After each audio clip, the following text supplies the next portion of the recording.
With Plan B emergency contraception, we're in control of our future. It's backup birth control you take after unprotected sex that helps prevent pregnancy before it starts. It works by temporarily delaying ovulation, and it won't impact your future fertility. Plan B is available in all 50 U.S. states at all major retailers near you, with no ID, prescription, or age requirement needed. Together, we've got this. Follow Plan B on Insta at Plan B One Step to learn more. Use as directed.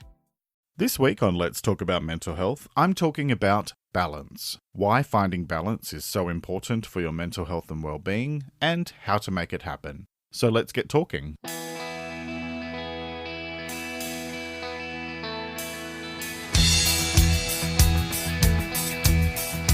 This is Let's Talk About Mental Health, a weekly podcast about mental health and well-being, hosted by Jeremy Godwin.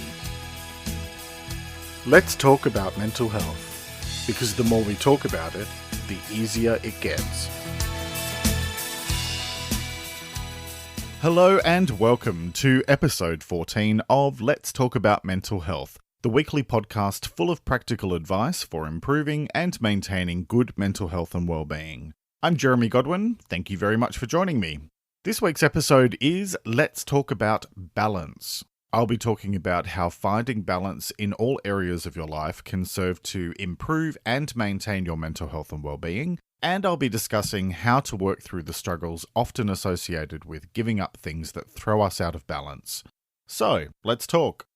Light and dark, night and day, hot and cold. Balance is present in all aspects of nature, and as humans we tend to live lives that can often be at odds with the natural balance of life. The notion of balance is about making sensible decisions that are in your own best interests and approaching everything with a sense of moderation. Now, nobody is saying that you need to go run off and join a monastery or a nunnery and live a life of frugality unless that's what feels right to you. But at the other extreme, a life of excess is not healthy for your physical or mental health in the long run. If you live a life that is out of balance, eventually it will catch up with you.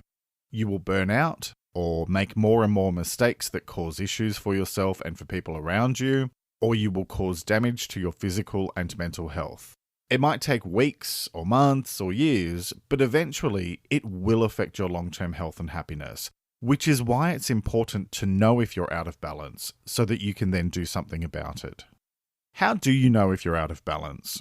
Let's be blunt here. If you're self-aware and completely honest with yourself, you probably know if you're out of balance. At the more extreme end, there's the really out-of-control type of behavior where, if you spend 3 or 4 nights or more a week ingesting substances that could take down an elephant, you're probably a bit out of balance, and that's probably an understatement. There's other really big and obvious signs. If you wake up in a hospital because you went too far on a night out, if you lose your job because of excessive behavior affecting your work, if you lose friends or family members over your behavior, or end up in jail because of your actions, those are pretty major warning signs that your life is out of balance. Often, however, it's the smaller, more everyday actions which can add up over time to throw our lives out of balance. Think about your work. Are you working 60, 70, 80 hours per week at your job? I mean, that's great if that's what floats your boat, but I have to tell you that your job is just a job, and it shouldn't take up so much of your life, because it's not going to matter in the long run, and you need to put your own needs first, your own health and your work-life balance, because nobody else is going to do it for you. Other examples: do you ever wake up in the morning after the night before and cringe when you recall your behavior? Or maybe you had such a big night that you can't remember parts of it or any of it at all. Or you might spend the entire day trying to recover because you've got the hangover from hell, or once you hit your 30s and 40s or 50s, a few days. I hate to be the boring voice of logic and reason here, but wiping yourself out isn't a sign of healthy balance in your life, and it's not good for your mental health and well-being. I mean, if you'd have told me a couple of years ago that I'd be sitting here advocating a life without getting yourself wasted, I probably would have laughed at you while I was downing another glass of Prosecco. But since getting sober in July 2018, I've had to learn to think differently about what it means to live a truly balanced life. Let me just pick up on that sobriety thing for a moment. And this whole podcast is not going to turn into a lecture about sobriety. I promise you that now. And let me just say that sobriety has been my choice. And it's a choice that I had to make because I'm no good with moderation. So I am not saying that you have to give up drinking to find balance, because everybody is different. However, let me say that if you are one of those people who can't do moderation and then stick to it, then you probably do need to take a long, hard look at whether or not you're making the best decisions for your long-term health. It's like smoking. Don't sit there coughing your lungs up while you're puffing away and say that everything's okay, because it's not. Quite a few years ago, I had a blood test come back telling me that my liver function was off, and the doctor cautioned me that I was actually on the verge of liver damage if I kept drinking excessively. So I quit drinking for 3 whole months, and it reversed the issue, which was fantastic. But then I went straight back to drinking like it was some kind of Olympic sport once the threat was over, because I hadn't actually confronted the reality of just how out of balance my drinking was. There are times in life for some of us when we need to realize that some stuff is just not good for us and that we need to stop it if we want to have the greatest chance at good physical, mental, and spiritual health. Diet and exercise is another big one. Doing no exercise at all and eating whatever you like is bad for you, and we know that. And so is over-exercising or taking specific eating approaches way too far, like under-eating or being so restrictive that you're missing out on essential nutrients that your body needs to function. Anything that you take too far is going to be bad for you in the long run, whether physically or mentally or even just for the sake of your self-esteem. When I talk about this stuff, as always, it's no judgment. You do what you want. But I always talk about you do what you want, as long as it doesn't harm anyone, and that includes yourself. And all that stuff, all of those types of behaviors, drugs, alcohol, food, excessive shopping, random hookups, not exercising or over-exercising, criticizing other people online, none of that will ever help you to achieve balance, because it can't. It's excessive behavior, and too much of anything is not good for you. In fact, I'm not even going to sugarcoat that fact for you at all. Too much of anything is bad for you. End of sentence. Life is balance. Life is good and bad, light and dark, happiness and sadness. And it's up to each of us to find our own sense of balance in order to live a life that causes the least amount of harm to ourselves and to others. If you think you might be out of balance, then you just might be. And since you can't change what has happened in the past, all you can do is focus on your life now and begin to bring about more balance in your life. Which brings me to, how do you create more balance in your life? I think that the first and most important thing to do is to really consider your priorities in life. I talked about priorities in episode 3 of Let's Talk About Mental Health, and I firmly believe that we all need to be crystal clear on what matters the most in our lives, and then put those things first and work outwards from there. So, what really matters to you? Partner, children, pets, immediate family, extended family, friends, physical health, mental health, spirituality, community. These are the things that a lot of people tend to talk about when they're challenged to be very clear on their priorities. But of course, your list is going to be specific to you. So think about what your priorities are. Really consider that carefully. If you're after guidance on getting into the detail on that, have a listen to episode 3. Next, define what balance means to you. What does it mean to you? If you think about the notion of balance in the context of good mental health and well-being, you can start to build a really clear picture of what it means in every area of your life. Only you can define what balance means to you.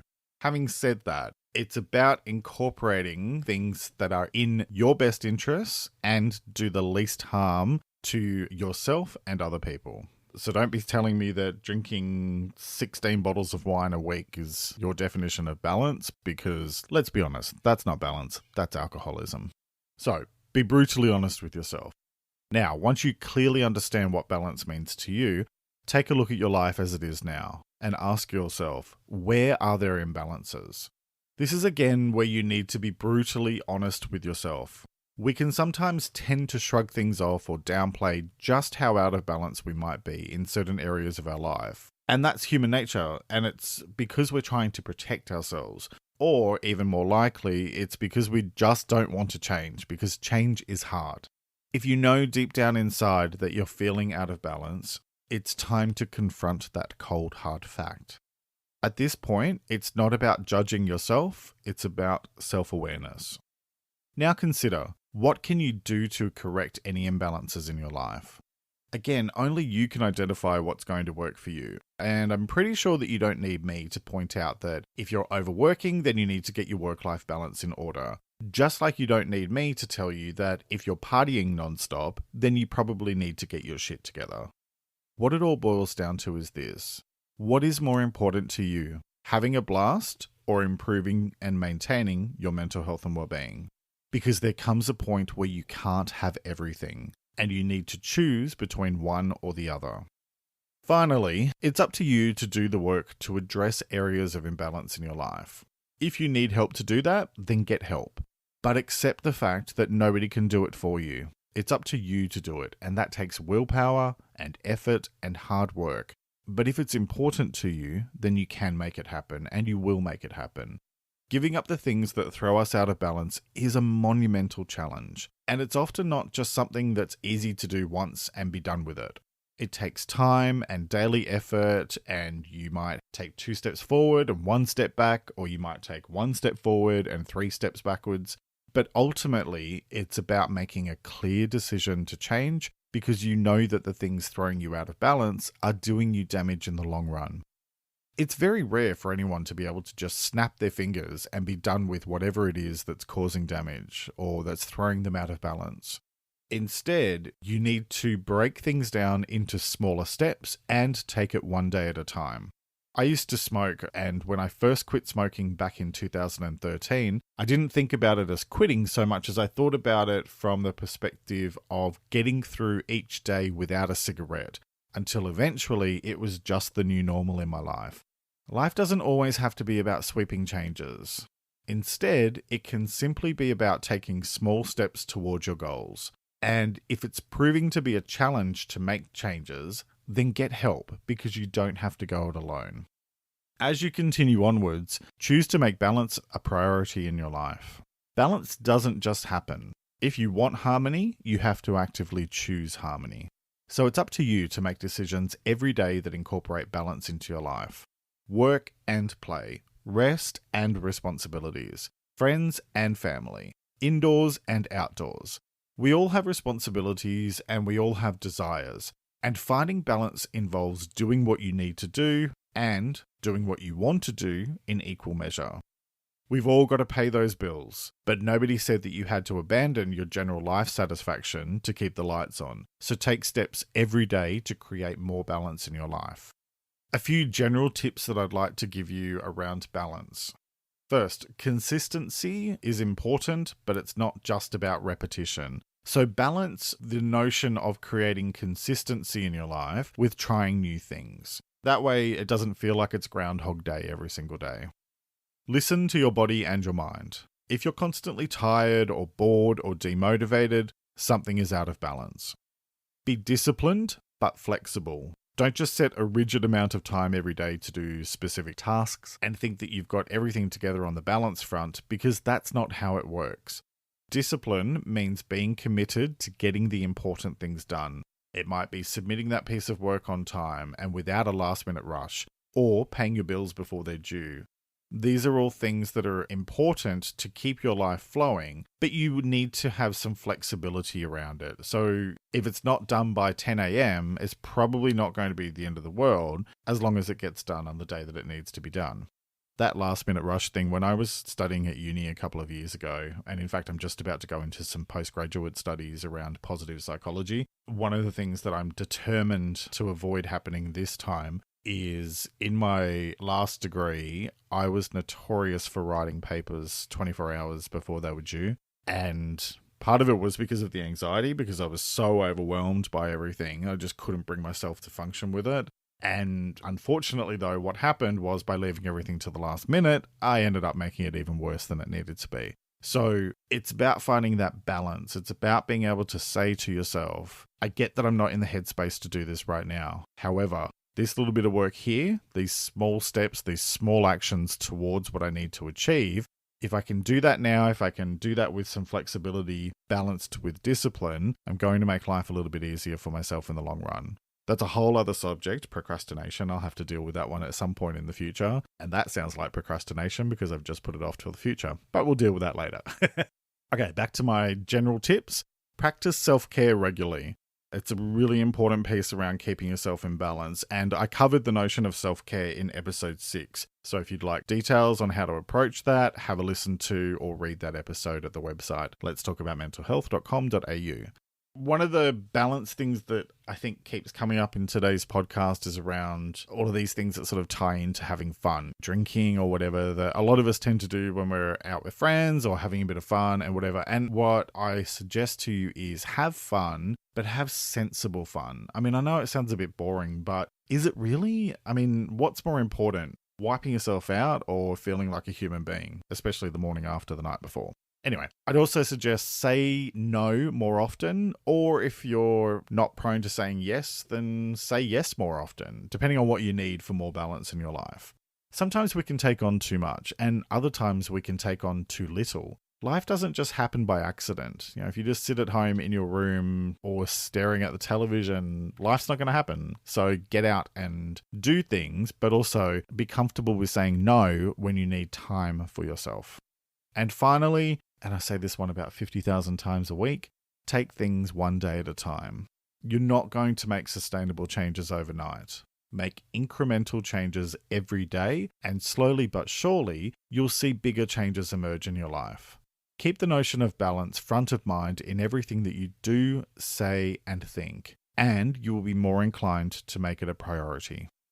So that's it for this episode.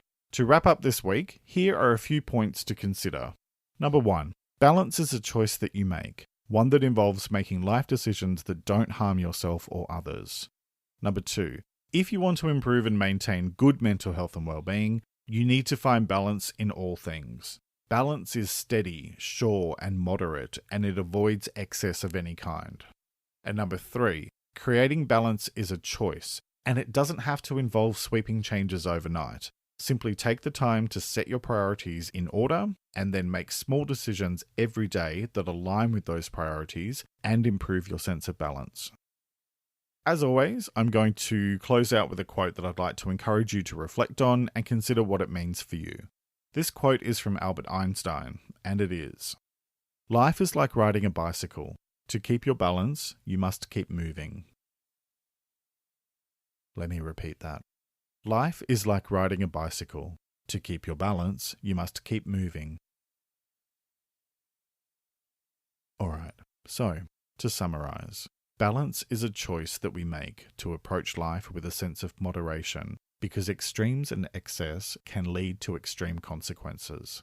I'm certainly not saying that you shouldn't have fun every now and then, but know the difference between moderation and excess, so that you can make changes if things are getting out of control. Because having a healthy balance in your life will serve to create more consistency, which in turn serves to improve and maintain your mental health and well-being.